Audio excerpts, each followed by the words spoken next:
Les damos nuestra más cordial bienvenida a este primer encuentro de Enlazadas por el Medio Ambiente, diálogos y propuestas desde la edición universitaria, que se desarrolla en la Feria Internacional del Libro de Bogotá, la FILBO.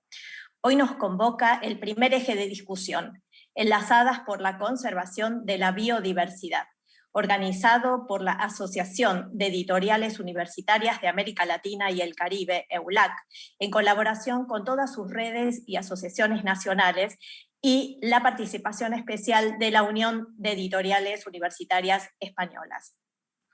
Enlazadas es un proyecto de la Asociación de Editoriales Universitarias de América Latina y el Caribe, EULAC, que promueve el trabajo en red. A partir de la organización de foros y mesas temáticas con la participación de académicos y la disponibilidad de catálogos temáticos especializados, se busca generar sinergia entre autores, editores, distribuidores, libreros y lectores, que ayuden a reflexionar y promover la capacidad crítica y transformadora de nuestras sociedades. El proyecto se inició el año pasado con Enlazadas contra las violencias de género. Y este año damos inicio a Enlazadas por el Medio Ambiente, con 4 ejes temáticos en el marco de las 4 ferias del libro más importantes del mundo. Iniciamos hoy Enlazadas por la conservación de la biodiversidad en el marco de la Feria Internacional del Libro de Bogotá. Continuamos con el segundo eje, Enlazadas por el planeta sostenible, en la Feria Internacional del Libro de Buenos Aires en el mes de septiembre. Continuamos con el tercer eje, Enlazadas por la mitigación del cambio climático en la Feria Internacional del Libro de Frankfurt en el mes de octubre. Y cerramos Enlazadas por la educación ambiental en la FIL Guadalajara a finales de noviembre, principios de diciembre. Buscamos, desde las editoriales universitarias, generar debates desde diferentes perspectivas sobre los diversos problemas que giran en torno a la degradación ambiental.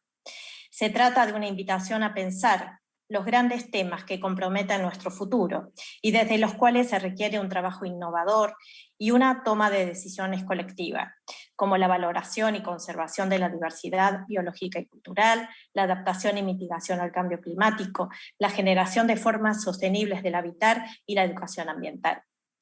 Por ello también pensamos que un catálogo de medio ambiente que acompaña estos debates permite ampliar la discusión y hace visible la diversa y rica producción bibliográfica generada en las editoriales universitarias de los países iberoamericanos. Con esta iniciativa aspiramos a colaborar con la democratización del conocimiento, llegando cada vez a más lectores y a promover el intercambio académico entre investigadores y docentes de diferentes países. Estamos muy contentos de lanzar hoy el catálogo de medio ambiente en la Feria Internacional del Libro de Bogotá. Esto ha sido posible gracias a la colaboración de las diferentes editoriales que conforman las redes y asociaciones nacionales de la Asociación de Editoriales Universitarias de América Latina y el Caribe, EULAC. A saber, ACEUC de Colombia, Altexto de México, EUPerú de Perú, ABEU de Brasil, REUN y REUC de Argentina, SEDUCA de Centroamérica, EDUPUC de Costa Rica, REUDE de Ecuador y REDUCH de Chile, y la Unión de Editoriales Universitarias Españolas. Gracias a la colaboración de todos ellos hemos construido el catálogo que hoy podemos disponer en esta feria.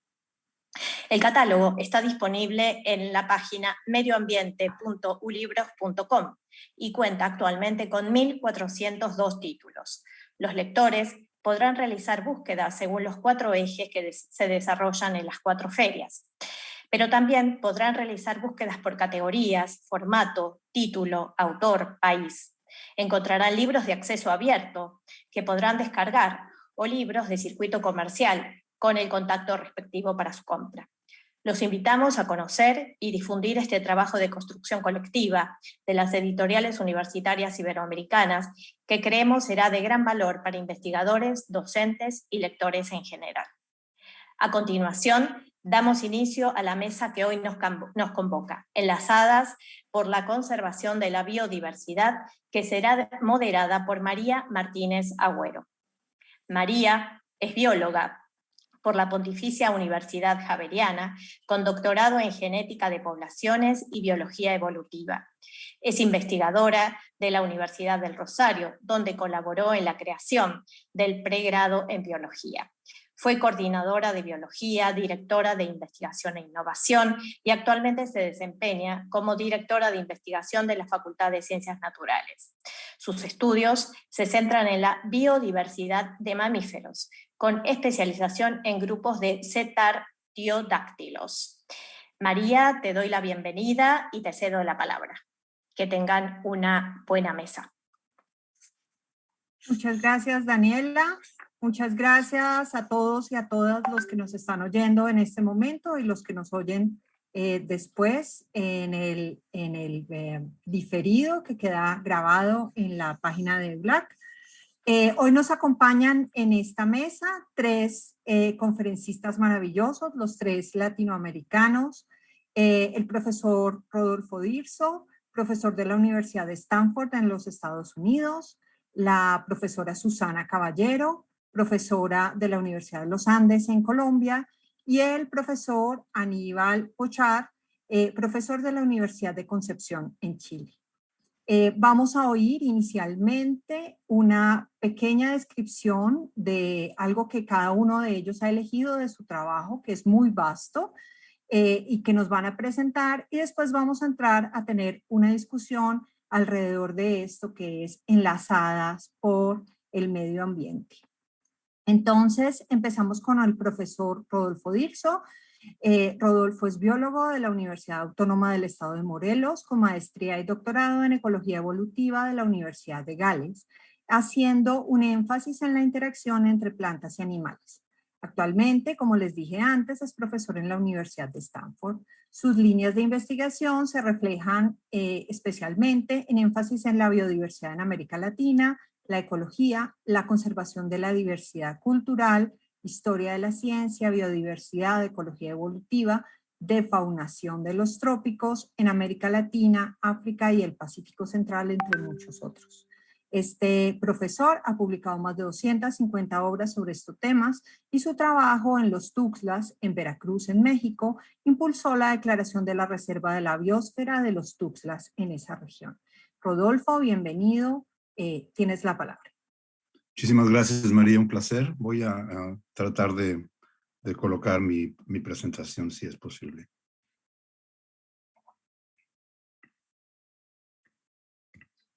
¿Pueden ver? María, ¿se puede ver?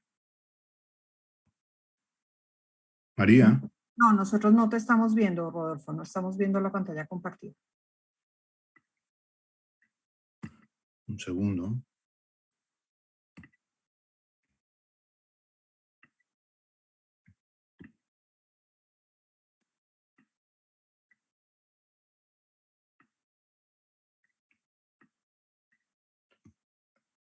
Espero que ahora funcione. Sí, señor. Muchísimas gracias. Es un placer estar con ustedes y pensamos que tal vez pudiera ser un motivo de enlazarnos de inicio si nos ponemos al día en conocer lo más nuevo sobre lo que tenemos sobre la tremenda biodiversidad latinoamericana y verla desde el punto de vista de lo que está ocurriendo con este tesoro mundial en la época actual que vivimos, que es el antropoceno. Si estuviésemos en algunas otras partes del mundo, hablar de la biodiversidad nos remitiría básicamente a hablar de la riqueza de especies. En el caso de Latinoamérica, tenemos que considerar por lo menos estas facetas que he enlistado para discusión esta mañana. Voy a ir uno por uno de estos elementos para darles una idea de lo que entendemos ahora de la gran biodiversidad latinoamericana, empezando con la diversidad de ecosistemas. Este diagrama de torta que ven aquí, este diagrama de pie, muestra lo que sería todo el territorio latinoamericano dividido entre los diferentes ecosistemas predominantes que hay en esta región. Dos cosas a las que quisiera llamar su atención. Primero, la sección en color verde, que representa el 44%, corresponde a lo que sería el bosque tropical lluvioso, la selva tropical lluviosa, lo que en inglés se llama el rainforest. Y es muy importante que una gran fracción de Latinoamérica tiene todavía ese maravilloso ecosistema, porque es, como muchos de ustedes saben, el ecosistema más rico a nivel mundial, por lo menos en términos de especies. África y el sureste de Asia tienen también ese tipo de ecosistema, pero no en la magnitud que tenemos en Latinoamérica. Un verdadero privilegio y tesoro regional. El otro elemento que quisiera que noten, por favor, es la diversidad de los otros tipos de ecosistema que hay aquí. Y aquí solamente he colocado las grandes categorías. Eso tiene un mensaje interesante. En Latinoamérica encontraríamos todos los grandes biomas, todos los grandes tipos de ecosistemas que hay en el planeta Tierra representados en nuestra región.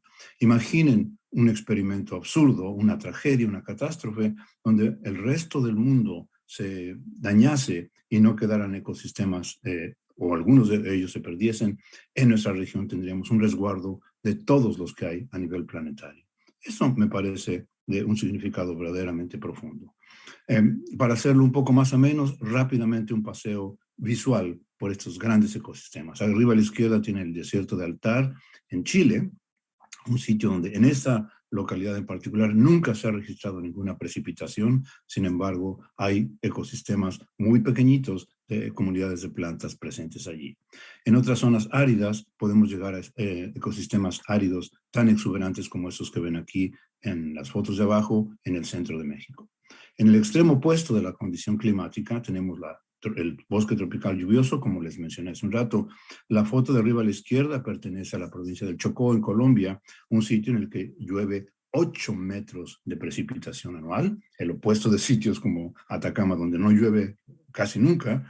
Aquí hay una gran cantidad de lluvia. Está la cantidad de precipitación que se podrán imaginar. Es casi posible que hasta los anfibios que requieren agua tengan problemas de exceso de agua en esta región.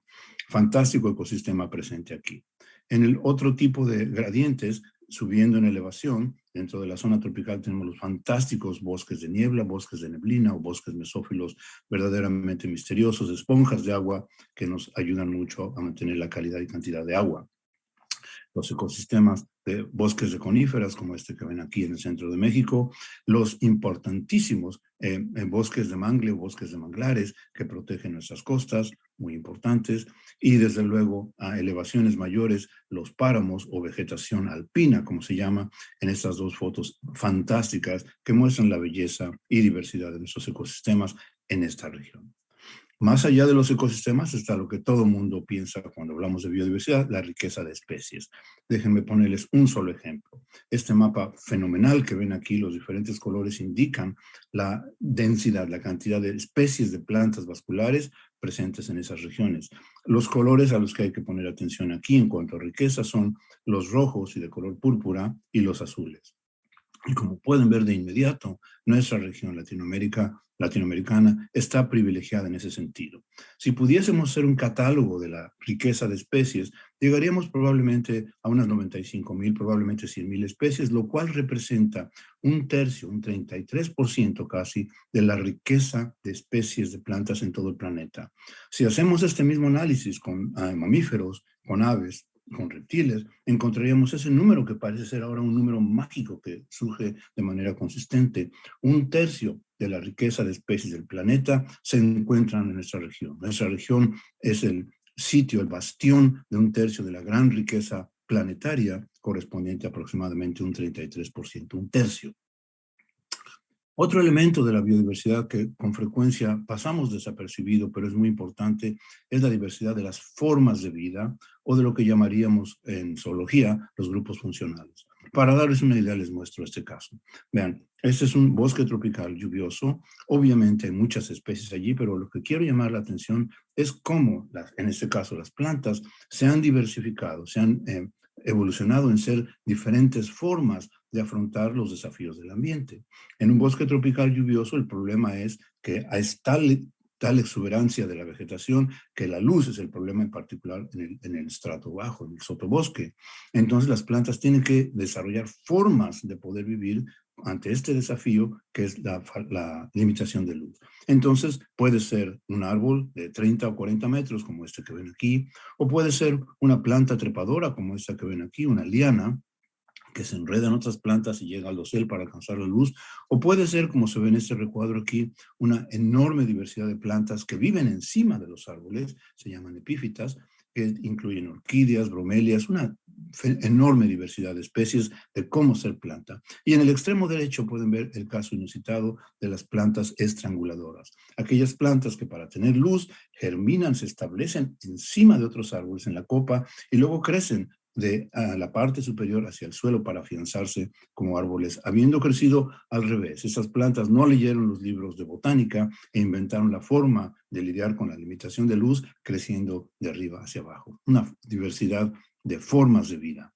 En el caso de las plantas, eso es verdaderamente exuberante. El otro elemento que es importante de considerar, y en Latinoamérica es particularmente crítico, es lo que se llama los organismos endémicos. Es decir, aquellos organismos, aquellos seres vivos que solamente ocurren en una región y que por lo tanto, si algo pasara en esa región, se perderían a nivel planetario. Pues Latinoamérica es muy importante en ese sentido. Déjenme introducirles un término que es importante que conozcamos. Se llaman los puntos críticos de la biodiversidad, o en inglés se llaman los hotspots de la biodiversidad. Y son aquellas regiones del planeta que tienen 1.500, por lo menos 1.500 especies de plantas vasculares que solamente ocurren en esa región, en ninguna otra parte del mundo, pero que además, por desgracia, al momento que se hizo este estudio, ya habían perdido el 70% de su hábitat natural. Es decir, solamente quedaba el 30%. ¿Se imaginan el significado de esto? Son sitios que ya estaban muy amenazados, están muy amenazados por la destrucción del hábitat, pero a la vez contienen una riqueza enorme de especies que no ocurren en otro lugar. Es decir, esos serían los puntos críticos en los que podríamos poner nuestro enfoque, nuestro interés para protegerlos, porque es verdaderamente un conglomerado de especies únicas y ya están amenazados. Como pueden ver, en Latinoamérica hay varios de esos puntos críticos de la biodiversidad, desde la Mata Atlántica en Brasil hasta el norte de México. Entonces, en cuanto a lo único, verdaderamente único, Latinoamérica también es muy sobresaliente.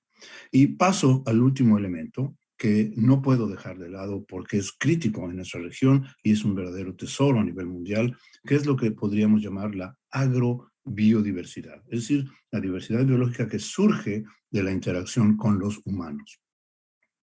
Déjenme introducir eso brevemente, de dónde viene esta diversidad, agrobiodiversidad. Viene de la interacción de nuestras poblaciones ancestrales. En Latinoamérica probablemente tenemos hasta este momento, ojalá que no hayamos perdido todavía más, aproximadamente 400 grupos étnicos distintos. Son nuestros amerindios sobrevivientes, que tienen una riqueza cultural enorme, representado en 600 lenguas que aún persisten, y representan en aproximadamente 1.6% de la población mundial y en Latinoamérica un 7%. Lo importante para la discusión que estoy tratando de llevar con ustedes es que estas culturas, estos grupos ancestrales, por su tradición milenaria, han conocido la biodiversidad, han interactuado con ella y han generado esta idea que les quiero comunicar, CET, el conocimiento ecológico tradicional. La forma de ver, de entender, de conocer nuestro entorno natural, que a la vez genera tesoros como los que ven aquí. La domesticación del maíz, esta planta que era un zacate, un arbusto, una planta herbácea, un malezoide, esta gente, en particular en esta región de Oaxaca, en la cueva de Guilana Kids, tenemos la evidencia de que los grupos indígenas locales lograron hacer la domesticación de esa especie para transformarla gradualmente en una planta que era muy ramificada, en una planta más discreta que permitió que sus estructuras reproductivas crecieran y cambiasen de esto a esto para crear esa maravilla que hoy tenemos a nivel mundial, el maíz. Esas culturas, estos grupos tradicionales siguen domesticando y generando variedades tan diversas como las que ven aquí. Vean, maíces desde muy pequeños y gorditos, de colores rojos, de colores azules, blancos. Todo esto indica riqueza cultural, riqueza de estudio, riqueza de conocimiento, riqueza de sabores, medicinas, culturas, tradiciones, comidas y demás. Lo importante es que estos grupos siguen domesticando y generando esas variedades de maíz que van en regiones frías, muy calientes y demás, y como pueden ver o imaginarse, ya nos representa una solución ante los problemas del futuro. Ya hay razas de maíz que estas gentes han elaborado, domesticado para nosotros, que nos pueden ayudar mucho de cara al cambio climático. Ya tienen variedades que van a ser adaptadas para los climas del futuro. Ni se diga una situación similar en el caso de las papas de los Andes. Debo lamentablemente terminar con la cara opuesta de la moneda, porque es importante que nuestras comunidades, nuestros países, nuestras sociedades entiendan que este tesoro verdaderamente patrimonio universal está siendo amenazado. No tengo mucho tiempo de ver los detalles de esto, pero les doy una idea. Fíjense en este mapa que representa la cobertura forestal hace 8.000 años. Eso se ha derivado de una serie de modelos y análisis del suelo y del clima. Si mantenemos las tasas de deforestación que lamentablemente están ocurriendo hoy en día, se puede proyectar que este gran patrimonio forestal, bosques, hacia el año 2050 pudiera quedar restringido a esto. Desde luego va a haber vegetación perturbada, vegetación, plantaciones y demás, pero ese patrimonio del que les he estado hablando anteriormente, podríamos perderlo y quedar reducido eso, incluyendo en nuestra región. Verdaderamente una cosa crítica. Les hablé hace un momento de los puntos críticos de la biodiversidad que son únicos y súper importantes a nivel mundial, y les decía que la definición de esos puntos es que solamente quedaba un 30% de su hábitat natural. Un estudio más reciente con imágenes de satélite más sofisticadas muestra que en los sitios de diversidad, los puntos críticos de diversidad en Latinoamérica han perdido mucho más de lo que habían perdido cuando se hizo ese primer análisis. Verdaderamente un desafío que tendríamos las sociedades latinoamericanas de conservar este patrimonio. Cierro con esta pregunta. ¿Por qué sería importante para todos nosotros? Y ese es un enlace que en nuestro esfuerzo del día de hoy queremos hacer. Eso es muy importante para todos nosotros por múltiples razones. Voy a tocar uno, que es el caso de lo que se llaman los servicios ambientales, lo que derivamos de beneficio, más allá del valor intrínseco que tienen estos ecosistemas, tienen estos valores que pueden ver ustedes aquí en esta diapositiva. Servicios que tienen que ver con la provisión de recursos como agua limpia, madera, alimentos, modelos para generar medicinas nuevas. Pueden ser servicios de regulación, por ejemplo, la dispersión de las plantas, la polinización de nuestros cultivos, el control biológico por parte de animales que controlan plagas. Desde luego también viene un servicio enorme que a veces no se le toma en consideración, el servicio de inspiración, de recreación, de educación que tenemos en nuestros ecosistemas. Y desde luego a un nivel muy básico, esos ecosistemas representan la base de la cadena alimenticia que tenemos y que disfrutamos en nuestros países. Cierro tocando el punto de la recreación, inspiración y valor educativo con una cosa que me parece importante de resaltar: el valor de inspiración, de tradición y conocimiento. Y para ello me remito a un poema náhuatl del siglo XVI, que dice así: cual joyeles abren sus capullos tus flores, rodeadas de follaje de esmeralda, están en nuestras manos, preciosas, olorosas flores. Ellas son nuestro atavío, oh príncipes, solamente las tenemos prestadas en la tierra. Voy a dejar la diapositiva unos segunditos para que reflexionemos en lo que es crítico en este esfuerzo del día de hoy, de enlazarnos, de entender el gran patrimonio que tenemos y la gran responsabilidad que tenemos con las generaciones del futuro, como bien nos lo decía este poema náhuatl del siglo XVI. María, muchas gracias y gracias a todos por su atención. Muchas gracias, Rodolfo, por tu presentación. Genera muchas preguntas que seguramente discutiremos en unos minutos. Vamos a darle paso ahora a la doctora Susana Caballero. Susana es bióloga y microbióloga de la Universidad de los Andes, tiene un doctorado en Ecología y Evolución de la Universidad de Oakland, es investigadora en la Universidad de los Andes y sus líneas de investigación se centran en el uso de técnicas moleculares para el estudio de las poblaciones y los procesos evolutivos de diferentes especies de animales acuáticos, especialmente delfines, tanto de río como marinos, manatíes, ballenas y tiburones. Susana, bienvenida y queremos oír un poco de tu investigación. María, muchas gracias y muchas gracias a este grupo fantástico, esta iniciativa por su invitación hoy a hablar con ustedes. Les voy a compartir entonces lo que vengo a hablarles hoy, que es un poco sobre el trabajo que estamos haciendo y cómo esto nos está permitiendo conocer mucho más de la biodiversidad de nuestro país y que ojalá ese tipo de trabajo se pueda hacer en otros lugares también de Latinoamérica y el Caribe.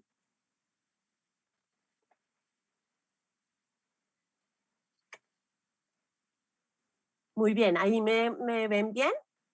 Sí, estamos viendo perfectamente. Ok, bueno, muchas gracias. Entonces yo les voy a hablar sobre cómo se puede estudiar la biodiversidad en una gota de agua, que puede sonar un poco extraño, pero ya verán a qué me estoy refiriendo.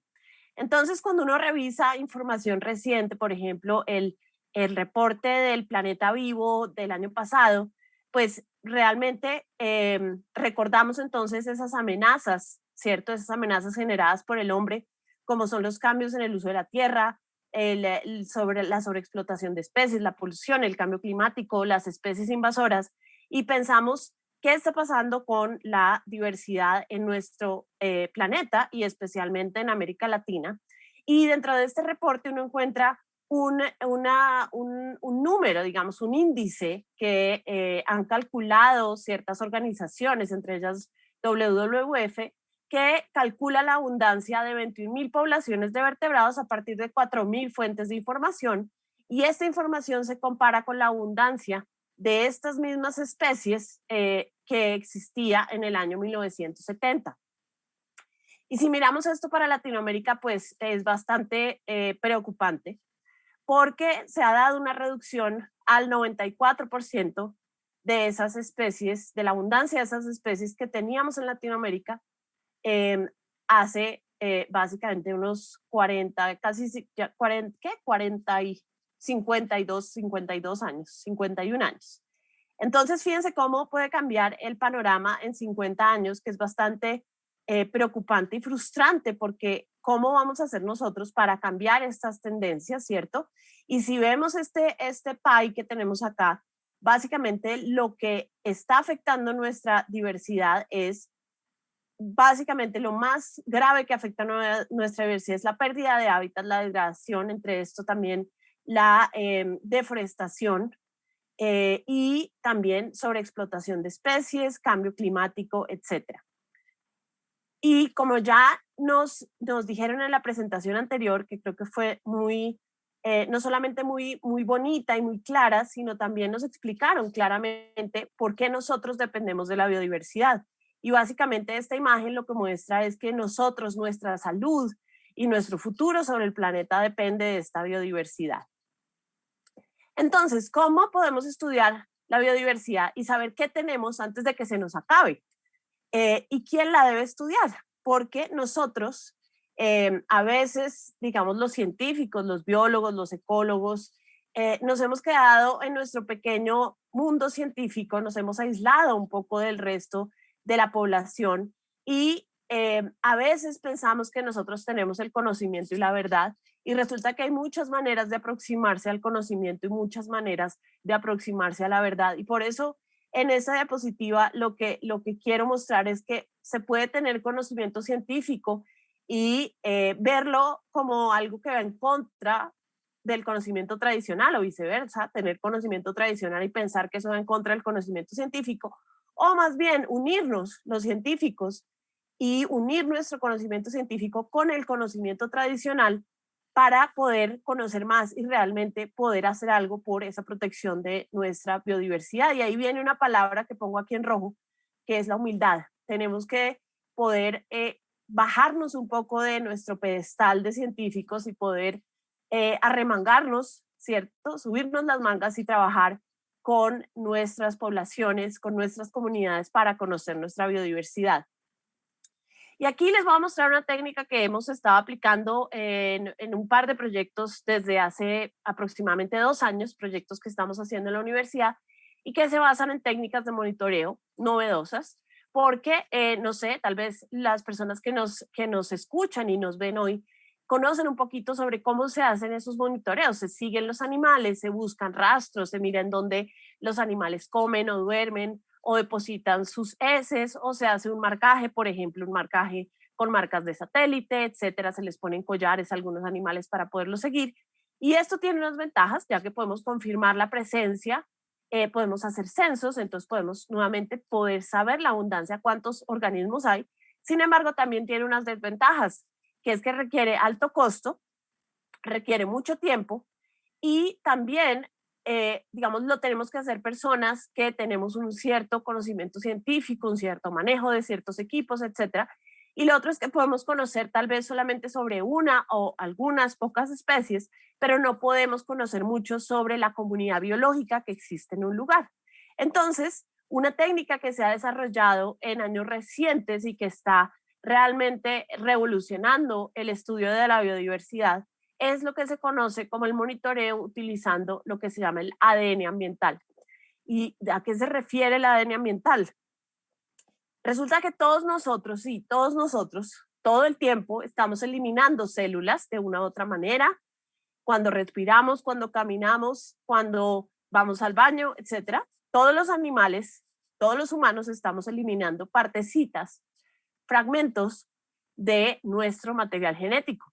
Entonces, ¿qué tal si, por ejemplo, en el agua pudiéramos tomar agua, filtrarla y de esa manera poder colectar esas pequeñas partes del ADN y poder analizarlas? Entonces, ahora, en este momento, con las tecnologías novedosas que tenemos, podemos hacer exactamente eso. Podemos tomar muestras de agua, extraer el ADN de estas muestras que quedan, digamos, se filtra el agua, en el filtro queda el ADN, luego ese filtro se pasa por un proceso de extracción, se saca el ADN de ese filtro y después se amplifica, se copia múltiples veces una región del ADN, que es lo que nos va a permitir después, al hacer una secuenciación masiva, lo que se llama secuenciación de nueva generación, que genera miles de lecturas, miles de secuencias de ADN en muy poco tiempo, poder entonces al mirar esas secuencias saber qué organismos estuvieron por ahí. Básicamente es tener una fotografía de los organismos que estuvieron en un momento dado en ese lugar de donde tomamos el agua. Nosotros hemos estado realizando, como les decía, este tipo de trabajos en el laboratorio y lo que nosotros queríamos saber era si podíamos utilizar esa técnica para detectar presencia de mamíferos acuáticos en diversos ecosistemas colombianos y también si podíamos con esto describir comunidades de vertebrados a partir de ese ADN que queda en el ambiente. Para esto nosotros hemos hecho diversos muestreos, hemos realizado muestreos en la región Caribe de Colombia, en la Orinoquía, en la Amazonía. Y la primera aproximación fue un trabajo hermoso que hicimos que nos llevó a darle la vuelta literalmente a Colombia. Nos hicimos 2.500 kilómetros de carretera buscando muestrear lugares en donde pudiera haber presencia de manatíes. Tal vez ustedes saben que los manatíes son un mamífero marino acuático, pues nosotros lo tenemos en nuestros ríos en Colombia, a diferencia de otros lugares del Caribe en donde sí está en el mar. Y lo que querían, y sabemos que está en peligro de extinción y algunas veces es muy difícil verlos porque en la Florida los manatíes se pueden ver porque el agua es muy transparente, pero en Colombia los ríos son color chocolate, entonces es muy difícil verlos. Entonces queríamos saber si con esta técnica podíamos detectar la presencia de estos animales. Para eso empezamos por un recorrido yendo primero a lo que es el Magdalena Medio en Colombia, después subimos hacia la costa atlántica, lo que es el Canal del Dique, el río Magdalena, después bajamos hacia la zona de Córdoba, fuimos a una ciénaga que es increíblemente hermosa, que se llama la Ciénaga de Yapel, que afortunadamente hasta hace unos años no se podía ir por temas de seguridad, y luego ya nos regresamos a Bogotá pues a desarrollar los análisis. En cada uno de estos lugares nos encontramos con personas extraordinarias. Por ejemplo, aquí les presento al señor Mora, que es una de las personas que más conoce sobre el hábitat de los manatíes y que más ha guiado a los biólogos a encontrar esos animales aquí en este lugar que se llama la Ciénaga de Paredes. Entonces el señor Mora pues nos llevó, le parecíamos un poco extraños, nosotros no nos interesaba tanto ver el animal como poder colectar el agua. Sin embargo, él nos llevó a los lugares que él consideraba que eran lugares donde podíamos efectivamente detectar o encontrar esos manatíes.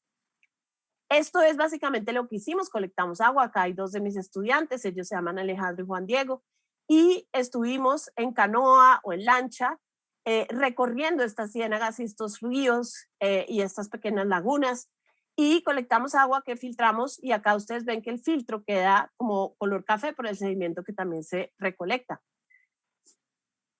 Aquí uno de mis estudiantes, Juan Diego, tuvo la oportunidad de ir a la zona del Golfo de Urabá. El Golfo de Urabá es un lugar increíble donde tenemos la gran diversidad que nos comentaban antes del chocó biogeográfico, pero además está el mar y está el río Atrato y las bocas del río Atrato.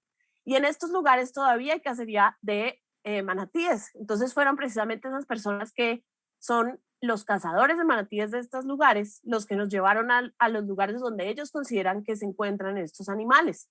Entonces fíjense la cantidad de información que tienen estas comunidades y que nos pueden ayudar a nosotros los biólogos a descubrir mucho más de sus regiones. En estos resultados de la zona del Caribe encontramos 258 taxones de vertebrados, géneros de vertebrados. Encontramos 3 mamíferos acuáticos, entre ellos un delfín, que es Sotalia guianensis, que es un delfín de la costa. La especie Lontra longicaudis, lo que conocemos en Latinoamérica como la nutria neotropical, y encontramos Triquecus manatus, lo encontramos en 5 lugares dentro de nuestro muestreo, entre ellos una de las bocas del río Atrato. Esto es simplemente para mostrarles que también se detectaron otros grupos, se detectaron también muchísimos peces, anfibios, reptiles, sí, tortugas, y también aves y otros mamíferos, incluso mamíferos terrestres. Encontramos, por ejemplo, un mono en esta zona de Urabá, que es una especie que está en peligro crítico que se llama Ateles fusiceps. Lo encontramos con este método. Encontramos una comunidad compleja con especies de interés e incluso especies en peligro. Encontramos, por ejemplo, esta Cecilia, que es un anfibio, que se conoce muy poquito también de estos organismos en Colombia, y lo encontramos con esta técnica. Acá estos son unas gráficas que pueden ser difíciles de ver, pero básicamente lo que estas gráficas muestran es cada uno de los lugares donde hicimos los muestreos y qué grupos se encontraron en colorcitos cada uno de los géneros de peces que se encontraron en los distintos lugares. Y acá tenemos las especies, por ejemplo, de mamíferos y de aves que se encontraron. Acá también hicimos una relación para ver si dependía de la cantidad de agua que filtráramos, la cantidad de organismos que encontramos, y efectivamente sí, al parecer, si filtramos más agua podemos detectar más especies o más grupos, pero no parece haber una relación significativa entre la cantidad de ADN que podemos extraer y la cantidad de agua que estamos colectando. Cuando miramos a nivel de las cuencas, de los ríos que analizamos, fíjense que encontramos que había 7 grupos, géneros de peces que se comparten entre las 4 cuencas que estamos analizando. Entonces, fíjense, de una manera muy rápida podemos obtener una cantidad importante de información de 4 cuencas de ríos, es decir, imagínense el tiempo y el dinero que nos tocaría tener para poder hacer un muestreo de todos estos lugares para cada uno de los grupos. Si tuviéramos que recorrer estas 4 cuencas. Luego fuimos a la Amazonía. En la Amazonía hicimos un muestreo en las zonas cercanas a Puerto Nariño, en Colombia, y también estuvimos en Caballo Cocha, en una laguna conectada con el cuerpo principal del Amazonas, en la zona ya del Amazonas peruano. Aquí tenemos mis estudiantes, nuevamente con personas de las comunidades locales que nos llevaban y nos guiaban en estos lugares. Aquí está mi hijo Simón, que también es un biólogo en potencia. Y después estuvimos también en la Orinoquía haciendo un muestreo en una zona hermosa de este país, que es muy cercana a lo que se conoce aquí como Puerto Carreño, en el municipio del Bichada. Esto es básicamente en la frontera con Venezuela. Esto es Venezuela, esto es Colombia.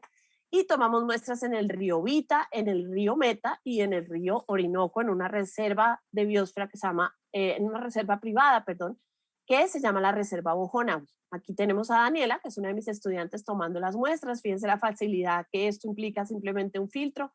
Tenemos que obviamente ponernos unos guantes para no ir a contaminar una muestra con ADN humano y hacer el filtrado. En cuanto a nuestros resultados, encontramos 97 taxones de vertebrados en la Amazonía, entre ellos nuestros delfines de río, que María es experta en estos delfines, ¿cierto, María? Inia geofrensis. Y también encontramos Sotalia fluviatilis, que es otro delfín, nuestro pequeño delfín gris del Amazonas. Encontramos nuevamente otros grupos, muchos peces, anfibios, otros mamíferos, aves, etcétera. Entre ellos encontramos especies de interés y en peligro, como por ejemplo el tapir, el género Tapirus, y encontramos nuestro amigo el chigüiro o Hydrochaeris hydrochaeris. En el Orinoco encontramos también una gran diversidad de grupos de especies, encontramos especies de interés como por ejemplo la nutria gigante, el delfín rosado, encontramos una gran diversidad también de aves, encontramos incluso un pequeño colibrí que no había sido reportado antes en esta región del país. Y acá básicamente lo que ustedes ven nuevamente son estas barras que lo que muestran son unas abundancias relativas. Esto es importante aclararlo porque acá lo que estamos viendo es cuántas veces se detectó, cuántas lecturas, cuántas secuencias se tenían por grupo. No se puede saber cuántos animales había, porque no sabemos si todas estas secuencias vienen de un solo individuo o si vienen de 10, no se puede saber a ese nivel la abundancia de organismos. Sin embargo, pues básicamente acá lo que estamos mostrando es cómo los ríos se parecen más entre sí, las comunidades de vertebrados que encontramos en ríos se parecen más entre sí, las que encontramos en esos pequeños caños que se secan en la época seca en la región de la Orinoquía, también los encontramos, digamos, más parecidos entre sí en cuanto a las comunidades de vertebrados que tienen. Y aquí nuevamente hicimos este ejercicio de comparación y vemos que hay algo de grupos de géneros que son similares entre ríos, lagunas y caños, pero hay una gran diferenciación también entre lo que encontramos, por ejemplo, en comunidades de vertebrados entre los ríos con respecto a los caños y a las lagunas. Y acá quiero terminar con una palabra que me gusta mucho, que es devolver. Esta información, como nosotros científicos podemos analizarla de una manera, pero tal vez lo más importante es llevarla de vuelta a las comunidades que trabajan con nosotros y mostrarles lo que ellos tienen y cómo ellos pueden hacer uso de esa información en sus procesos de, por ejemplo, establecer proyectos de ecoturismo, de establecer y de tener la información que pueden usar, por ejemplo, cuando les proponen un proyecto de desarrollo que pueda afectar su biodiversidad y su forma de vida. También quiero que para mí el sueño es poder hacer este tipo de proyectos en donde no seamos nosotros los que estemos tomando las muestras, sino que sea la misma comunidad, ir a enseñarles y que ellos puedan explorar su biodiversidad de una manera fácil, rápida y que ellos sean los protagonistas de este trabajo. Muchas gracias nuevamente por la invitación y espero que les haya gustado lo que les vine a contar hoy. Muchas gracias. Muchas gracias, Susana. Inspirador estas posibilidades que nos dan las técnicas avanzadas. La ciencia avanza y eso nos permite conocer cada vez mejor el mundo que nos rodea. Vamos a cerrar esta primera parte de nuestro encuentro con Aníbal Puchar. Aníbal es biólogo de la Universidad de Concepción, con doctorado en Ecología Forestal de la Universidad de Montana, en los Estados Unidos. Actualmente es docente de la Universidad de Concepción, donde es director del Laboratorio de Invasiones Biológicas, algo que ya mencionaron tanto Rodolfo como Susana. Sus líneas de investigación son ecología de las invasiones biológicas y sus impactos sobre la biodiversidad, las funciones de los ecosistemas, conservación y manejo de los recursos naturales, especialmente las interacciones y las sinergias que existen entre el cambio global y las invasiones en ecosistemas de montaña. Aníbal, muchas gracias y bienvenido a este espacio. Te escuchamos. Muchas gracias, María. Bueno, y gracias por la invitación a la Asociación de Editoriales Latinoamericanas. Es realmente interesante poder hablar y pensar también de que hay mucha literatura que está surgiendo desde nuestro continente, de nuestra sociedad, y que estamos aportando a la ecología global. Entonces, lo que yo quiero comentar hoy día tiene que ver con eso, ¿no? Cómo desde Latinoamérica estamos aportando, y para eso voy a hacer énfasis en el ejemplo de IDBES. Ya les voy a comentar un poquitito más, y cómo podemos colaborar con IDBES para de alguna forma hacer una síntesis del conocimiento en ecología y en conservación para la toma de decisiones, porque finalmente, como lo decían ambos expositores anteriores, tenemos una clara tarea pendiente, que es salvar la biodiversidad que nos va quedando. Entonces, es importante cómo todos nosotros podemos aportar, tanto con conocimiento que también como con la acción. Quiero empezar, en realidad mis diapositivas son más bien una forma de ir comentando algunos temas que están ocurriendo. Estamos claramente en una crisis de biodiversidad, y esta crisis sin duda no solo está afectando a las especies, a los ecosistemas, pero también afecta a nuestra calidad de vida.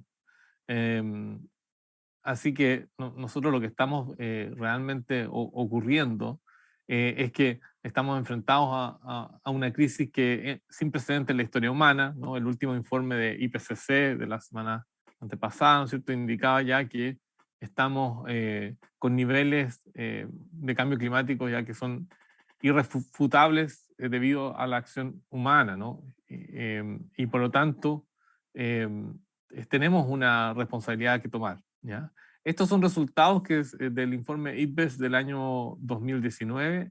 IPBES es la plataforma intergubernamental para la biodiversidad y los servicios ecosistémicos, que incluye ciencia y política.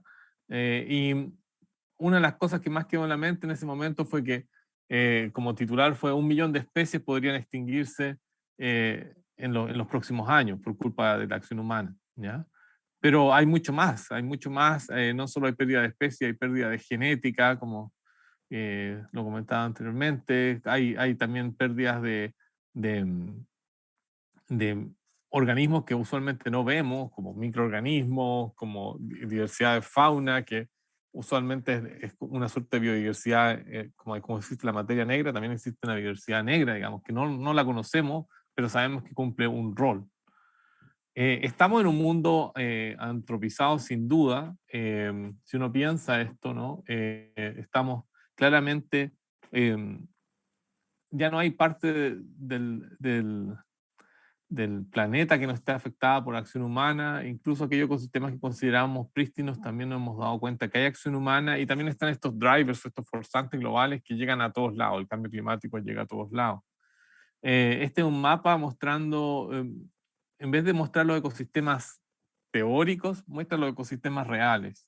Y mientras más, ¿no es cierto?, amarillos o rojos sean los colores, significa, o azules, significa que son menos naturales. Los colores más verdes son más naturales. Y uno se ve que hay muchas áreas que están utilizadas por los seres humanos. Entonces, cuando vamos de visita a algún otro lugar, queremos ver los ambientes naturales, pero nos terminamos dando cuenta que esos ambientes naturales están en pequeñas áreas protegidas y el resto está completamente alterado por la acción humana. Es aquí donde tenemos que hacer conservación. Este es el escenario, ¿ya?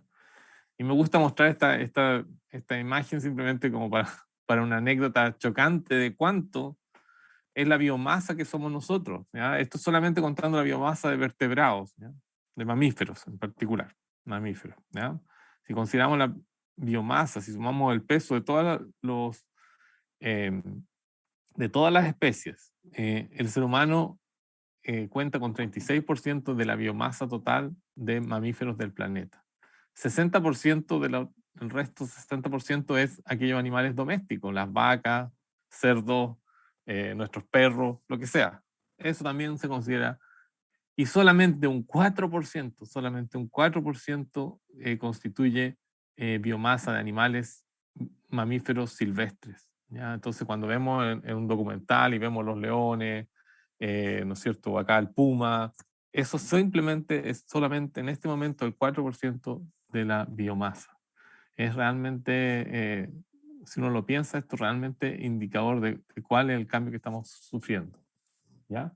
Y también tenemos un cambio global que está afectando a todos, ya lo comentaba, ¿no es cierto?, Susana anteriormente, que es un cambio climático, contaminación, pérdida de hábitat, uso extractivo, especies invasoras, son las 5 grandes forzantes que se han identificado.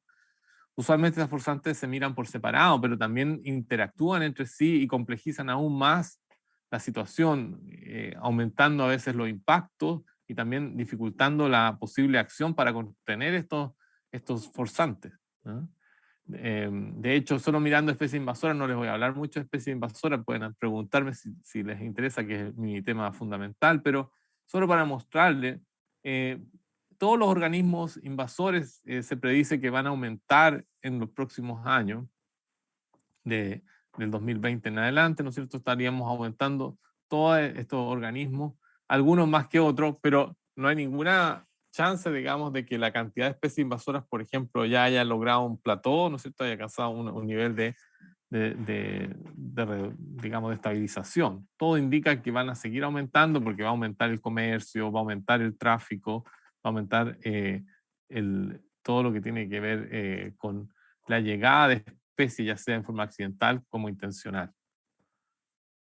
Y esto se lo resaltó, ¿no es cierto?, este informe global de IPBES como especies invasoras, por ejemplo, como la quinta amenaza, pero en realidad lo importante es que quiere decir que las especies invasoras están también en todos los ecosistemas, no hay ninguno que se salve. Pero también hay otros forzantes importantes, como el cambio de uso del suelo, que en Latinoamérica es probablemente uno de los más importantes. El cambio climático, que rápidamente está tomando prioridad por el sentido, digamos, de que es cambiante y que va en aumento exponencial. Entonces tenemos una serie de estos drivers, que son los drivers directos, pero también estos forzantes indirectos, que tienen que ver cómo la sociedad se organiza para manejar y para conservar la biodiversidad, ¿no es cierto? Nuestros conflictos sociales, nuestras pandemias, nuestras instituciones, la gobernanza, todo eso, nuestra demografía, todo eso tiene que ver con cómo finalmente estamos tratando la biodiversidad. Así que les quiero contar un poquitito más de IPBES para que aquellos que no lo conocen y se entusiasmen también a participar. IPBES en realidad es una comunidad global asociada a las Naciones Unidas y el objetivo es informar también a la Convención de la Biodiversidad, de la Diversidad Biológica, la CBD, sobre el estado actual de la biodiversidad, sus amenazas y cómo generar políticas que sean útiles para su conservación. IPBES, lo interesante es que trabaja de una forma mucho más colaborativa que otra instancia, y les voy a mostrar por qué. Esto es en la aprobación de o sea, en una de las discusiones asociadas, ¿no es cierto?, al informe global de biodiversidad. Y una de las cosas interesantes es que todos los países pueden ser miembros. En este momento creo que son alrededor de 140 miembros.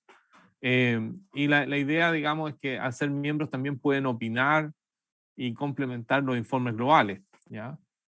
La ciencia es independiente de la toma de decisión, pero porque nosotros informamos a la ciencia, a la toma de decisión, pero lo que los Estados miembros pueden solicitar cosas, pueden solicitar inclusión de elementos, correcciones, y los paneles científicos tienen que responder a ello. Es sumamente importante que tengamos esto. En cambio climático tenemos el IPCC, el panel de cambio climático, y mucho después, como 15 años después, se creó IPBES, en el año 2012.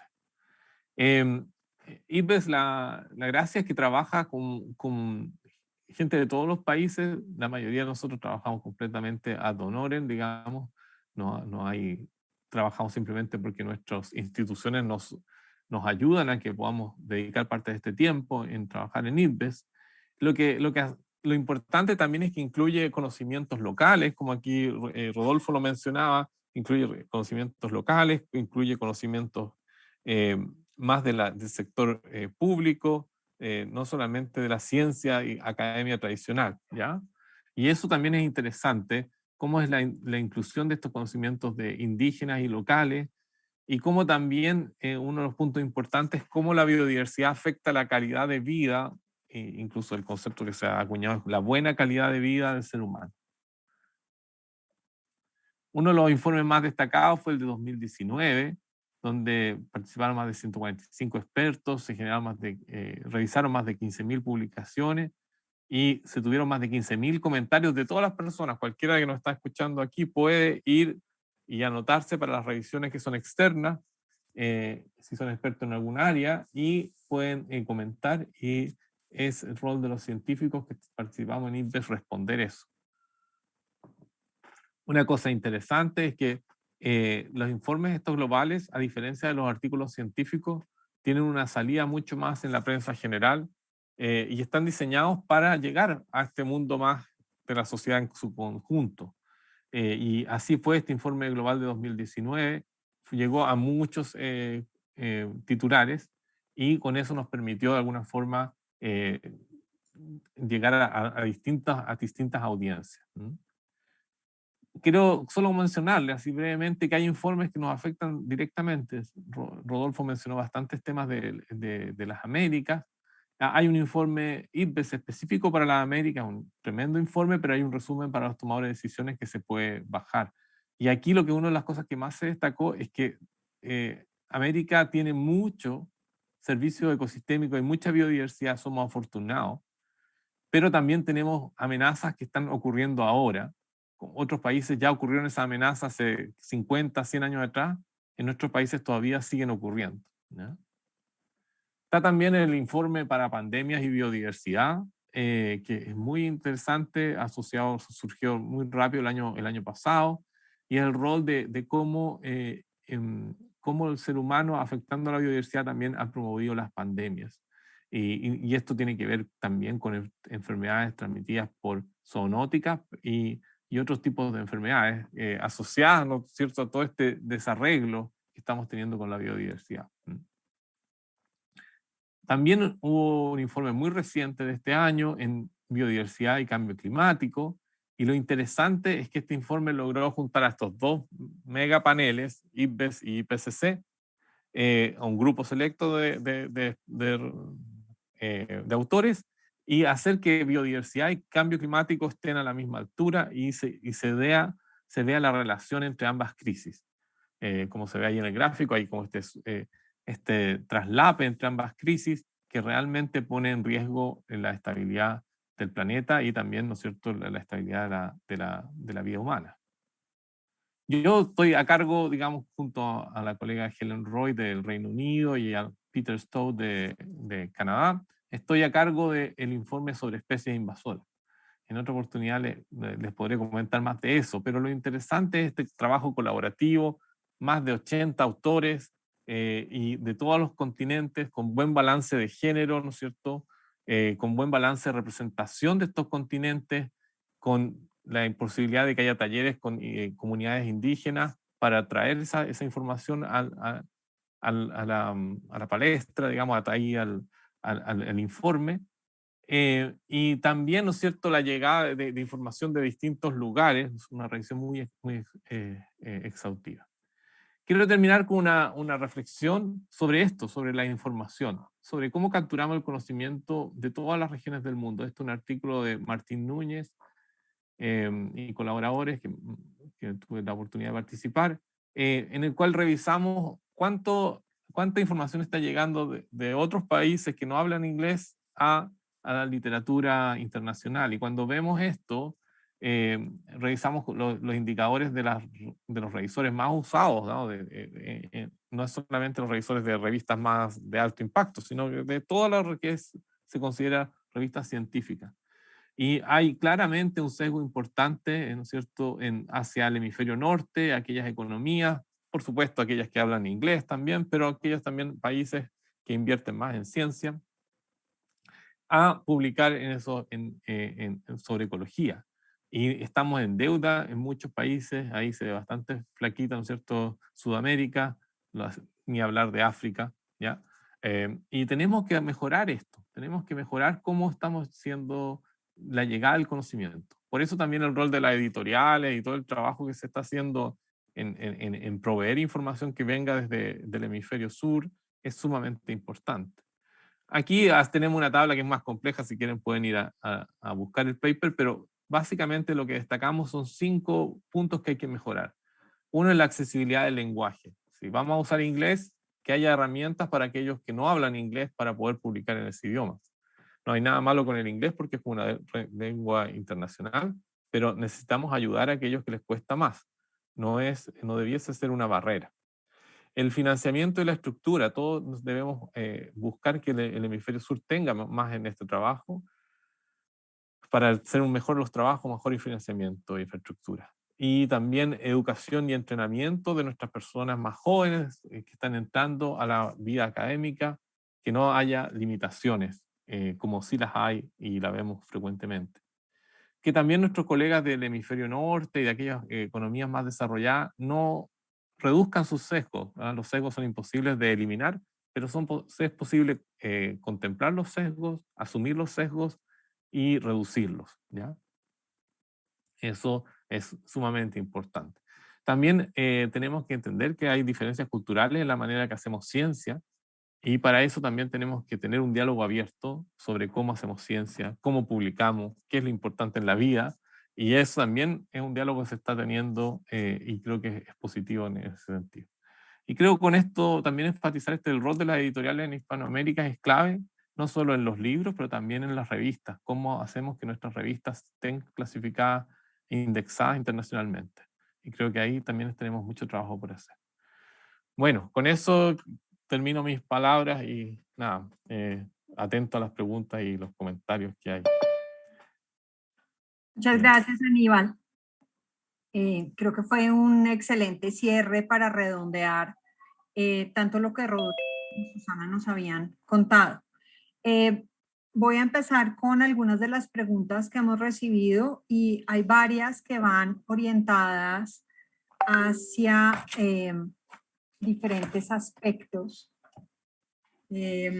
relacionados un poco con lo que Aníbal estaba hablando ahora, pero me gustaría oír no solamente a Aníbal, sino a nuestros tres conferencistas, panelistas, hablar alrededor de cómo es eso del informe del IPCC, el reporte Planeta Vivo, el reporte de IPBES, el Acuerdo de París, el de Escazú, todo eso, como qué es y por qué a una persona que está en Bogotá o en Ciudad de México o en Santiago o en San José, esto debería importarle.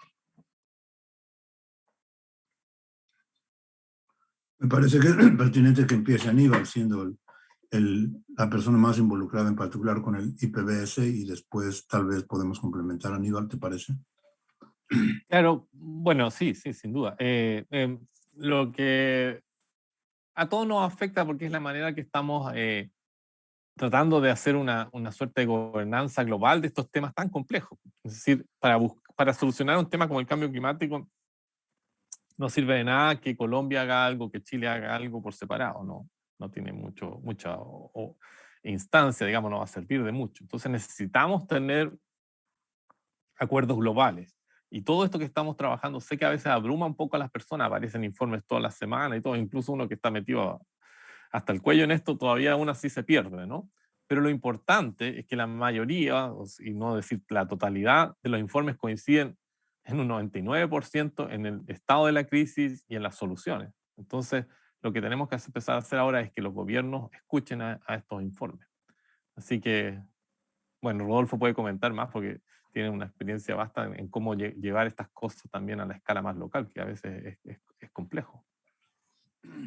Gracias, Aníbal. Yo precisamente quería hacer mi intervención en ese sentido.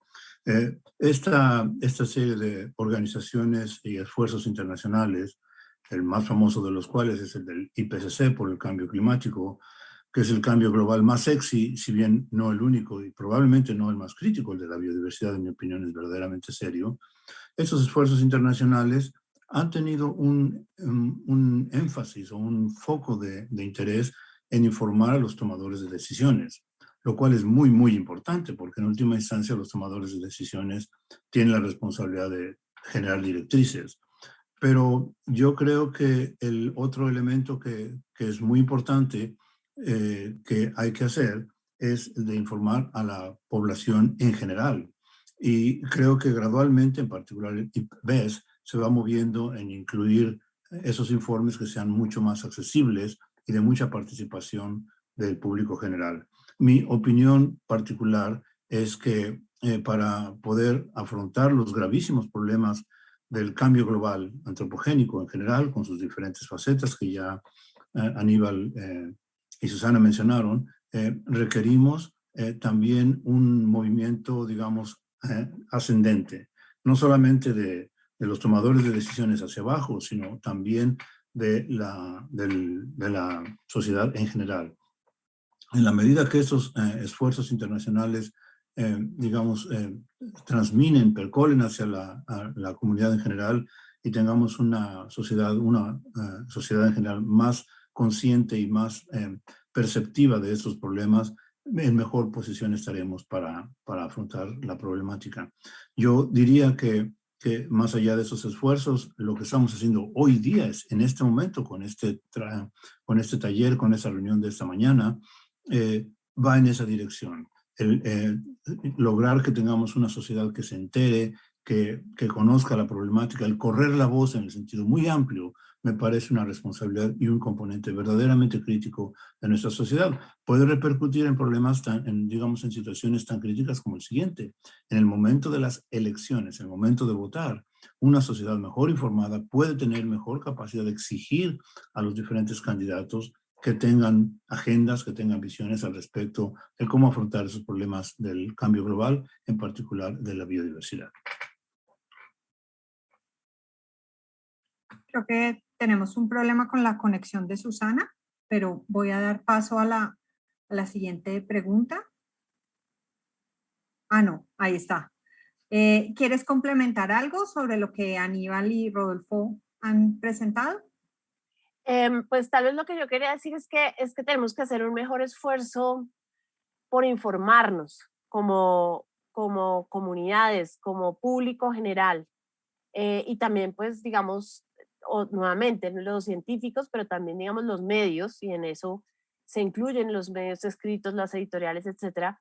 También yo creo que sería muy importante hacer un esfuerzo de traducir un poco toda esa información para que la gente normal, la gente del común, pueda entender la relevancia de esos acuerdos, pueda entender la importancia de ser parte de esas convenciones internacionales y de que nosotros como ciudadanos de este planeta finalmente vamos a tener que tomar esas decisiones y eso va a depender mucho de las personas a las que elijamos como nuestros gobernantes.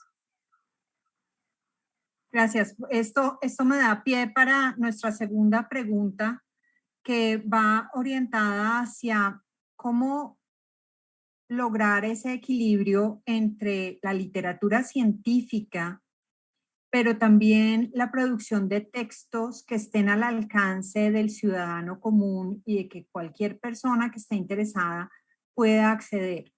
¿Cómo logramos esa articulación y cómo convencemos a los científicos? Susana.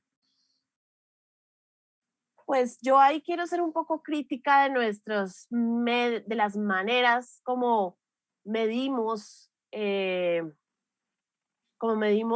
digamos, el desempeño de los científicos o de los profesores, etcétera. Yo creo que hemos caído un poco en una carrera de egos, de que tenemos que publicar en las revistas que tengan mayores factores de impacto, que tengan como que sean en cierto idioma, que sean de ciertos lugares del mundo, etcétera.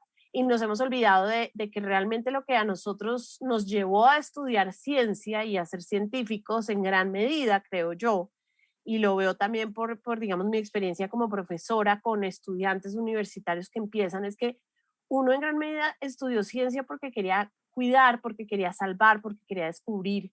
Y entonces esa parte se nos está olvidando, se nos está yendo en esa pelea o en ese quién tiene una hoja de vida más elegante y más. Y entonces yo creo que ahí tenemos que hacer un esfuerzo, las universidades y digamos los institutos científicos, etcétera, en valorar el trabajo que se hace de traducir esa información que es muy científica en cómo llevarla a textos que sean que puedan llegar a un público en general y que seamos capaces también de enseñarle a nuestros estudiantes a comunicar nuestro conocimiento a distintos tipos de públicos, a niños, a adultos, a personas de zonas rurales, etcétera. Y yo creo que a eso le deberíamos apostar. O sea, yo creo que yo soy muy crítica de ese modelo de medición que nos ha sido impuesto.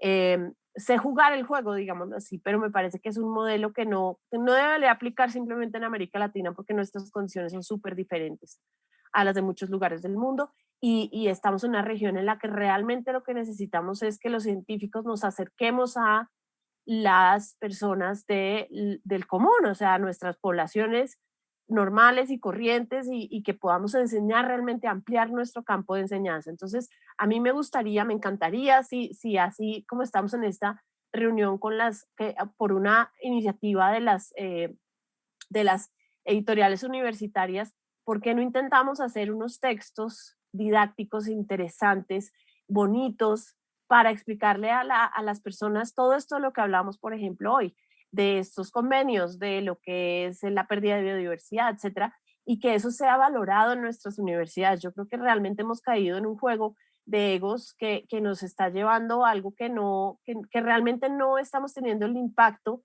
que se requiere en este momento para realmente poder hacer algo por conservar nuestra biodiversidad y llevar ese conocimiento a las personas que necesitan, a los tomadores de decisiones, a las personas de las comunidades, etc.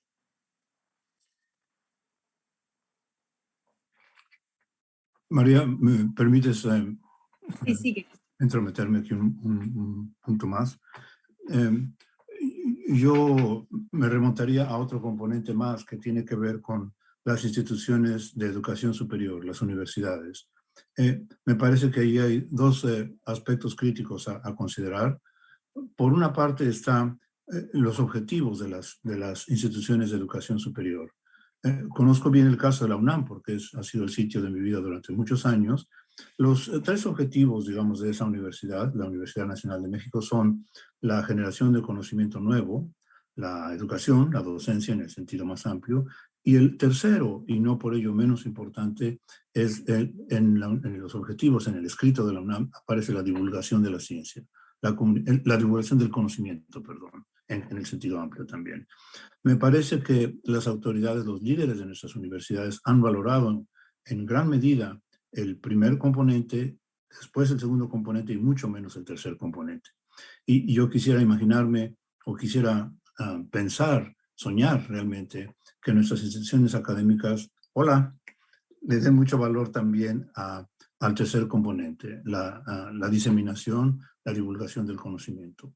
Y eso tiene que ver porque es crítico, porque en el momento de las evaluaciones, de las promociones y demás de investigadores, por lo general ese componente no se le pondera o no se le da el valor adecuado. No con esto quiero decir que los comités de evaluación no tomen en cuenta las publicaciones y demás, la generación del conocimiento y la docencia, que son críticos, pero ojalá que el esfuerzo que hacen muchos investigadores, muchos profesores, de meterse al componente de la diseminación, de la divulgación, de traducir y de correr la voz en el sentido amplio, sea también más valorado. Quiero insistir en que momentos como este, o esfuerzos como este que estamos teniendo en este momento, también son un complemento muy importante. Y el último elemento que quisiera tocar es el de los medios masivos de comunicación. A mí me encantaría que nuestros canales televisores, por ejemplo, en Latinoamérica, que tienen una capacidad de penetración social local tan profunda, pudiesen tener más atención a esta problemática tan seria como la que estamos discutiendo esta mañana. Si redujésemos o si balanceáramos un poquito, no con eso quiero decir que paremos de ver a Shakira, Dios guarde el hora, ¿no? Ni que dejemos de ver a Caifanes, ni que dejemos de transmitir el fútbol, por ejemplo, pero que haya un poco de más balance y que haya también mucha más inclusión de estos temas críticos de los cuales realmente dependemos en última instancia como sociedad, como humanidad. Y por último, los científicos mismos.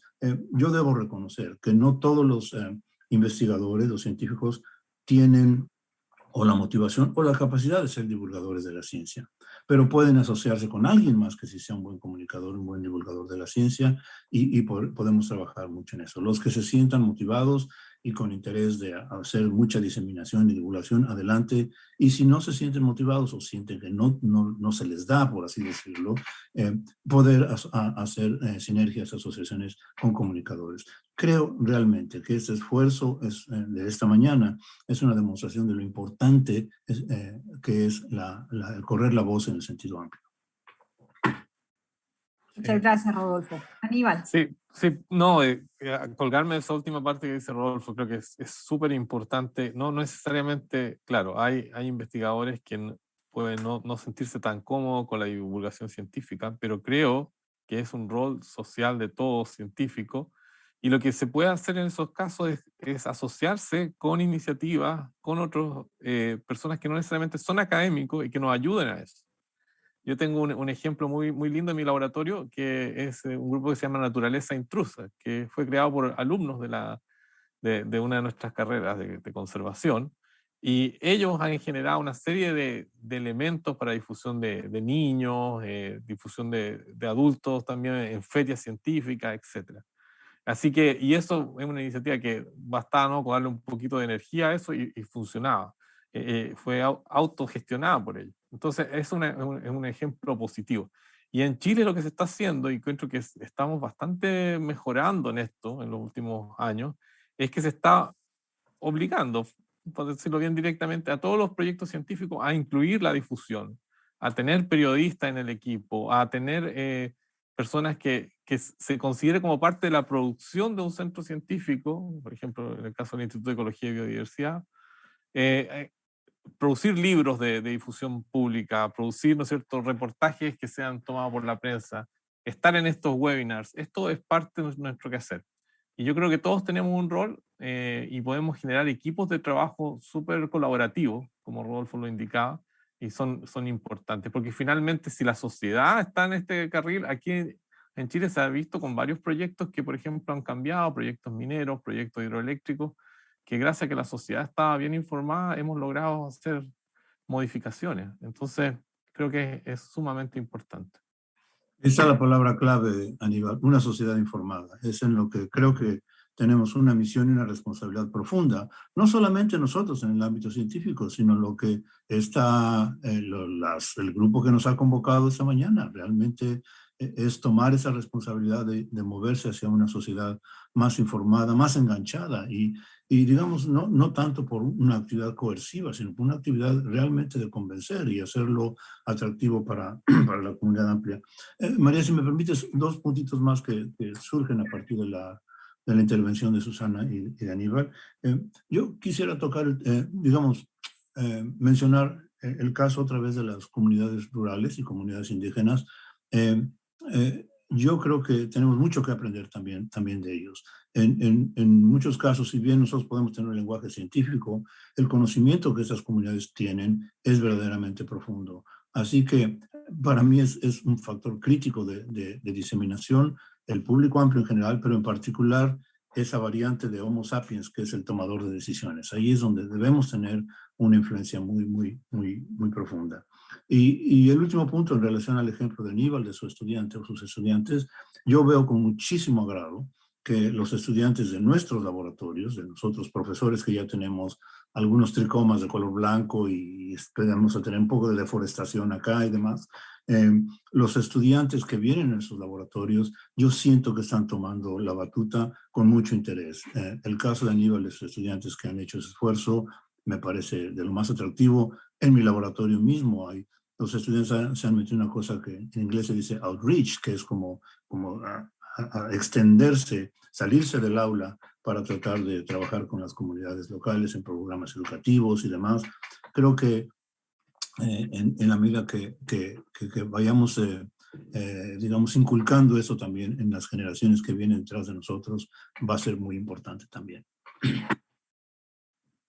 Muchas gracias. Nos preguntan, hacen una pregunta puntual sobre los defensores ambientales. Entonces, estamos en una región que es diversa, no solamente desde el punto de vista ecológico, sino cultural, como lo decía Rodolfo, y tenemos gente que en las comunidades se ha empoderado en la defensa de su territorio. Lo hemos visto en diferentes países de Latinoamérica, comunidades que se movilizan para pedir que no se hagan obras extractivas, que se instale una minera o que se hagan distribuciones territoriales diferentes. Pero eso también genera rápidamente un choque con cosas que pasan en Latinoamérica también y que son una realidad, como los intereses de privados, muchos de ellos al margen de la ley. Entonces, ¿cómo podemos, este movimiento, estos informes, cómo estos acuerdos internacionales pueden ayudar a los países y darles elementos para hacer protección no solamente de los ecosistemas, sino también de la gente que vive en ellos o cerca de ellos y que está tratando de hacer conservación efectiva?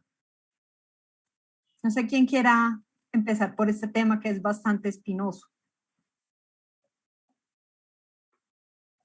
O sea, si quieres comienzo, pero no tengo mucho que decir, excepto que resulta absolutamente necesario, obvio, que hagamos esto, que las personas que son ambientalistas estén protegidas, porque su rol es fundamental para poder mover estos temas. Si no tuviéramos ambientalistas, muchos de estos temas estarían en el olvido.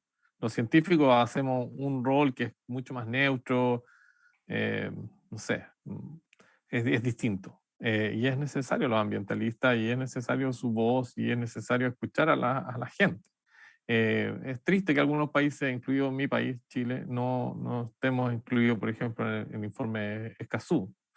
O sea, en el informe no, en el acuerdo de Escazú, que tiene que ver con la protección de los derechos de los ambientalistas y todo, ¿no? La participación ciudadana, el derecho a la información. Pero espero que prontamente se pueda revertir esa situación. Hay un componente más, digamos, más perturbador, además de lo que ha dicho Aníbal, que es el caso de los trabajadores ambientalistas o de los luchadores ambientalistas, que lamentablemente son hostigados y no, por desgracia, no es raro verlos asesinados también. Empezamos a tomar un poco de más conciencia de ese problema tan profundo a partir de Chico Mendes en Brasil. Es una persona que hoy en día se ha hecho el nombre emblemático, y hay fundaciones y organizaciones que honran el esfuerzo de esa persona. Pero María y compañeros, es un problema verdaderamente profundo que tiene que ver con la corrupción, que tiene que ver con la falta de solidaridad social amplia con esos grupos de ambientalistas trabajadores que en muchos casos, muy lamentablemente, terminan pagando con su vida los esfuerzos de protección de los ecosistemas naturales y de los servicios ambientales de los que dependemos todos. Yo realmente me siento pues muy agobiado de no poder tener una respuesta más alentadora a la persona que hizo esa pregunta tan crítica, pero por lo menos en este foro tan amplio, que yo creo que muchas personas están escuchándonos o viéndonos, por lo menos percibamos la magnitud y la existencia de este problema y la magnitud que tiene, y ojalá que colectivamente empecemos a movernos en la dirección de protegerlos y de valorar el trabajo que estas personas hacen.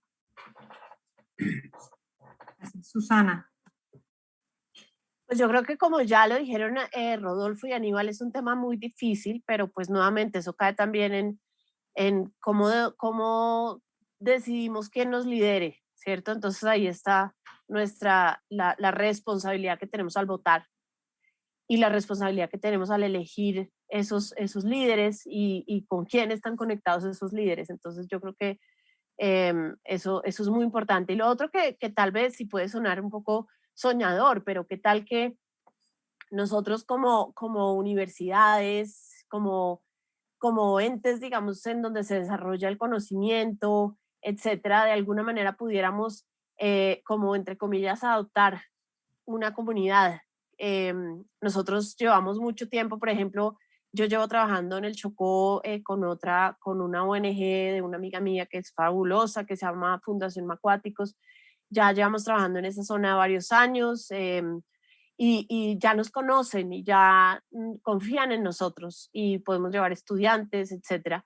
¿Por qué no, como entidades de educación, hacemos un esfuerzo un poquito más allá para que estas personas de estas comunidades, que están haciendo un esfuerzo enorme por proteger su territorio, por proteger sus formas de vida, etcétera, se sientan apoyadas y se sientan que tienen una entidad detrás que les puede dar ese apoyo, y que tal vez es distinto meterse con una comunidad rural aislada, es distinto meterse con una universidad conocida en un país. Entonces, puede sonar soñador, puede ser, pues es algo que se me acaba de ocurrir, se me ocurrió por algo que estaba hablando precisamente ayer sobre una salida de campo a este lugar, pero de pronto no es tan imposible de pensar y de poner en práctica. Muchas gracias. Sí, realmente es súper importante que pensemos que lo ambiental no es un problema de la selva que queda lejos, sino que es un problema que nos toca a todos y en todo momento. Ya para cerrar, y teniendo en cuenta que nuestro público es muy, muy diverso, yo quisiera que ustedes dieran algún tipo de recomendación a la gente sobre cómo la gente, la que está en su casa, la que está en su trabajo, el escolar, el universitario, el oficinista, puede ayudarnos a hacer una defensa de la biodiversidad? ¿Qué cosas puede hacer una persona? Quisiera empezar esta vez por Susana. Bueno, eso es algo que yo siempre me pregunto y que me encanta, porque yo sí creo que nosotros podemos hacer cosas que tal vez no será pues firmar un acuerdo intergubernamental, pero eso no importa, lo que importa es lo que podamos hacer cada día. Entonces, por ejemplo, ¿por qué no nos informamos mejor, por ejemplo, de dónde vienen los productos que consumimos? ¿Cuáles son sus ingredientes? ¿Será que estamos comprando un pescado que viene de flotas industriales que dañan en gran medida todo el ecosistema marino? ¿O será que estamos comprando un pescado a una comunidad que está tratando de hacer las cosas bien con pesca responsable? ¿Será que estamos usando un champú de ingredientes naturales o será que estamos comprando, digamos, cosas que tienen muchos químicos que no se van a poder degradar en miles de años? Entonces yo creo que nuestras decisiones de consumo son muy importantes, así como nuestras decisiones de voto. Y creo que es muy importante también, digamos, nosotros que somos papás y mamás, que enseñemos a los niños a crecer cerca de la naturaleza, ir a un parque, ver un documental, mostrarle a los niños que hay algo más allá de las paredes de cemento, y mostrarles que no hay que acercarse con miedo a la naturaleza, sino como que hay que acercarse como nosotros somos parte de esa naturaleza. Entonces yo creo que es muy importante también enseñar y llevar ese amor por la naturaleza a nuestros niños que están en procesos de crecer. Creo que es muy importante reciclar, reutilizar y sobre todo nuevamente pensar qué estamos haciendo nosotros en cuanto a nuestro consumo, en nuestras decisiones de voto, etcétera. Tenemos el poder en nuestras manos, así no lo creamos.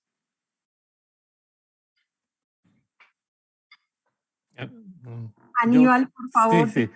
Sí, no, Susana lo ha dicho súper bien, estoy de acuerdo 100%. Quizá lo que más enfatizar, aparte de la decisión personal de hacer o no hacer ciertas cosas, creo que sigue siendo súper importante por quién votamos. O sea, leer mucho, ¿no? Informarse, leer los libros de estas editoriales, porque igual es importante tener información. Y luego con esa información tomar nuestra decisión de por quién votar, creo que es absolutamente relevante. Y esto no tiene que ver con colores políticos de izquierda a derecha ni cosas así, pero sí tiene que ver profundamente con qué va a ser esa o ese candidato respecto a los temas ambientales. Creo que es el máximo poder que tenemos todavía, ¿no es cierto?, en nuestras democracias, y creo que es importante. Así que hacer acciones individuales es súper importante, organizarse en grupos ambientalistas es importante, y creo que todos podemos ir a votar, sobre todo la gente más joven, por aquellos candidatos que incluyan los temas ambientales claramente en sus programas de trabajo. Muchas gracias, Rodolfo. En lo que presentabas la pregunta, María, empecé a hacer mi lista de los elementos que yo pensaba que podrían caer en el ámbito de tu pregunta. Algunos de ellos ya fueron tocados por Susana y por Aníbal, y rápidamente voy a mencionarlos. No se asusten, son 6 viñetas, pero van muy cortitas realmente. La primera es una redundancia de lo que ya hemos dicho, correr la voz. Hay las personas que han estado con nosotros esta mañana, en la medida que al salir de este evento vayan y cuenten con sus compañeros, amigos o amigas, familiares, lo que escucharon, lo que pudieron sacar como moralejas de esta reunión, correr la voz, tener un movimiento social, digamos, horizontal, sería muy importante. En el ámbito de los científicos, las personas que estudien en temas que tienen que ver con la ciencia, que no es la mayoría del pueblo, pero obviamente para los que estamos en eso, nuestro trabajo tiene que ver mucho con un tema que es lo que se ha desarrollado como la ciencia ciudadana. En la medida que involucremos a las personas en nuestros programas de investigación, de manera que ellos se enganchen y vean realmente el beneficio y hagan suyos esos proyectos, un poco en la dirección de lo que mencionó Susana en sus incursiones en la búsqueda de manatíes y DNAs y demás, sería muy importante. Tiene que ver también con el tema que sacaste, María, de las áreas naturales protegidas, en las cuales muchas veces las comunidades locales dan su vida o ponen un esfuerzo tremendo por proteger esas áreas. Es una agenda pendientísima que tenemos todos los miembros de la sociedad, apoyarlos, hacerlos visibles, darles el valor que tienen esas comunidades. Más a nivel cotidiano, a nivel personal, yo diría que los hábitos alimenticios son muy importantes. Realmente, compañeros, los que estén escuchándonos, el consumo excesivo de carne es un problema fundamental a nivel planetario. Las tasas de deforestación en nuestros países, en Colombia, en México, en Latinoamérica en general, una de las fuentes de conversión de los ecosistemas naturales más profunda es la conversión en sitios para la ganadería. Lamentablemente con condiciones de, digamos, de mantenimiento de la biodiversidad con muy poca esperanza. Imagínense hectáreas y hectáreas con 3 plantas de pasto para mantener una especie, que es la vaca, con los números que presentó Aníbal. Hay mucho por hacer en ese sentido. Yo no quisiera oponerme para nada, no estoy diciendo con esto de que las tradiciones que muchas personas tienen, incluso de cómo hacer ganadería y su consumo de carne, eso no se debe necesariamente que restringir, pero sí créanme que el reducirle al consumo de carne va a ser va a hacer las personas más saludables y van a ayudar muchísimo a las emisiones, a la deforestación y al mantenimiento de la biodiversidad. El parar por completo la compra y tráfico de elementos de la vida silvestre es verdaderamente importante, es crítico. El votar por líderes comprometidos con la biodiversidad ya ha salido mucho a colación. Déjeme tocar el punto que estoy casi seguro que podría salir en los comentarios de las personas que están con nosotros, el tema de la población. Pero yo quiero insistir que el problema de la población no es solamente el número, no es solamente la cantidad de ciudadanos, sino cómo es la repartición de los recursos tan desigual. Créanme, por ejemplo, hay datos muy buenos. La cantidad de alimento que se produce hoy en día alcanzaría para toda la población si no estuviese tan mal distribuida y desperdiciada como ocurre en este momento. De manera que el tema de la fertilidad en la población humana es importante, pero ahí es crítico el empoderamiento de las mujeres. Esto no va a funcionar si las mujeres no están empoderadas, créanme. Y por último, toco un tema que ya dijeron ustedes. Ojalá que nos dé tiempo de disfrutar, de apreciar la biodiversidad y lo inculquemos en nuestras familias también. Gracias. Muchas gracias. Quisiera cerrar esto dándole las gracias a nuestros panelistas y quisiera también recordarle a toda la gente que nos está escuchando que la biodiversidad es importante para todos y si algo vino a enseñarnos esta pandemia en la que estamos es eso.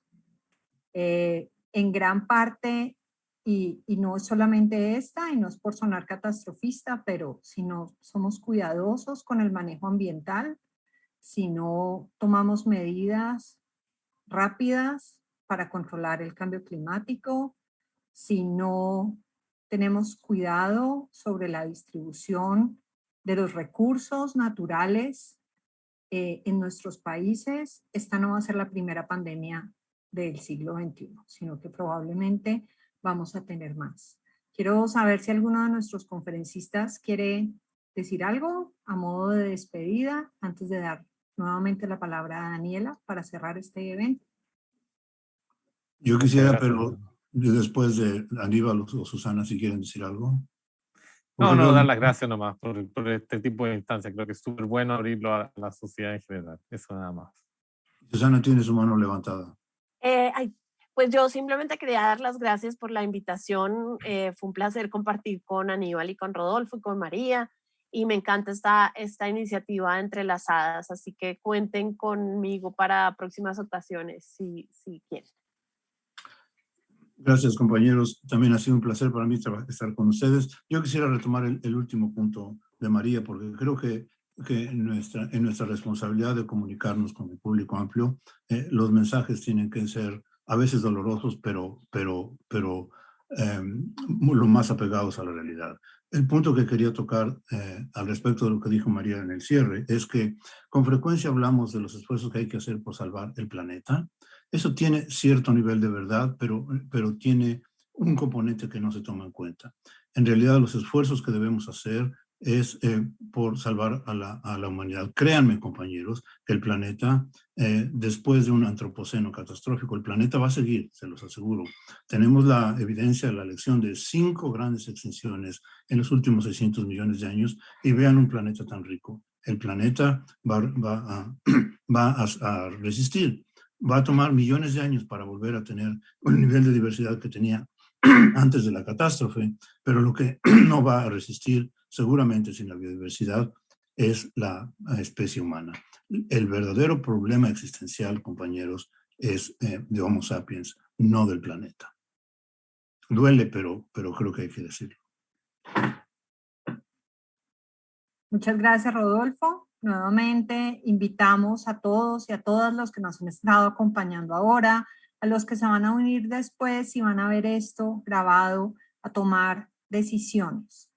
Cualquier decisión que usted tome, así parezca pequeña, es un aporte muy grande. Si cada uno de nosotros hace cosas por el ambiente, vamos a tener un mejor futuro para no solo para los otros habitantes del planeta, sino de manera especial para los seres humanos que estamos acá.